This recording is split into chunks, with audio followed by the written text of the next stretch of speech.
Xin chào mọi người, sáng nay thứ Tư 8 tháng 4 2026, nhằm ngày 21 tháng 2 năm Bính Ngọ. Sáng nay mình chuẩn bị cái bữa cơm trưa cho mọi người ở gia đình mình về dùng nè.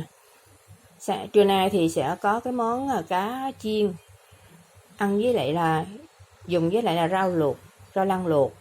Rồi mình có kèm theo là cái xương đùi gà đó, mình luộc, mình lấy cái nước xương đùi gà làm súp canh luôn. Xương đùi gà này ăn là mình bổ sung cái canxi rất là tốt luôn á mọi người. Rồi dưa leo, rau răm để ăn kèm, với ớt và nước mắm tỏi ớt. Tráng miệng là xoài. Thì đây là buổi trưa để mọi người ở gia đình mình về dùng. Mình mời mọi người dùng cơm trưa với gia đình của mình nha.